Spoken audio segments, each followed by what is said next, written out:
అదే RTV app వార్తల్ని క్షణాల్లో చదివే అవకాశం ఉంటుంది. ఒక న్యూస్ పేపర్, ఒక టెలివిజన్ ఛానల్ ఈరోజు భూమి కోసం, భుక్తి కోసం, వెట్టి చాకిరి విముక్తి కోసం బానిస సంఖ్యలను తెగించి కొట్లాడి రైతు భూస్వాంగ పోరాటం చేసి తెలంగాణలోనే సాయుధ పోరాటంగా మన భారత రాష్ట్రంలోనే ఒక పోరాటం అంటే ఏంటిదో ఒక సామాన్యురాలు మన భూమి కోసం, భుక్తి కోసం, మన వెట్టి చాకిరి విముక్తి కోసం పోరాడి ఒక సామాన్యులకు ఎలా చేయాలో ఒక నిదర్శనంగా నిలిచి ఈరోజు తెలంగాణ రాష్ట్రం భారత రాష్ట్రంలోనే అందరికీ ఒక నిదర్శనంగా నిలిచి ఆమె 39వ వర్ధంతి సందర్భంగా మేమందరం కూడా ఇక్కడికి వచ్చి ఆమెకు పూలమాల వేసి నివాళులు అర్పించడం జరిగింది.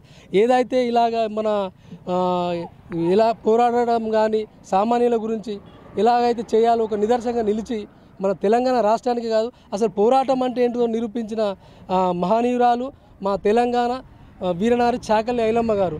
ఆమె 39వ వర్ధంతి సందర్భంగా మేమందరం కూడా వచ్చి ఆమెకు నివాళులు అర్పించి అందరం ఐక్యతగా ఉండి మేము మన పూలమాల వేసి నివాళులర్పించి ఘనంగా చేసినందుకు మాకు అందరూ కూడా కృతజ్ఞత ఉంది. రాబోయే రోజులలో కూడా ఆమె ఆశయాలతో మేము నడుచుకుంటూ ప్రతి ఒక్కరూ ముందుండి ఆమె ఎలాగైతే ఆశయంగా ఉన్నారో ఆమె ఆశయంతో అలాగ ఉంటూ మేము కూడా అందరం కలిసికట్టు ఉండి ప్రతి ఒక్క దానిలో పాలు పంచుకొని రేపు జరగబోయే దానిలో కూడా ఆమెకు ఏ కార్యక్రమాలైనా ముందుండి ఇలాగే ఘనంగా చేస్తామని చెప్పేసి మేము తెలియజేస్తున్నాం. మరిన్ని వీడియోస్ కోసం ఛానల్ ని సబ్స్క్రైబ్ చేయండి. లేటెస్ట్ అప్డేట్స్ కోసం వాట్సాప్ ఛానల్ ని ఫాలో చేయండి. అండ్ లింక్ డిస్క్రిప్షన్ లో ఉంది.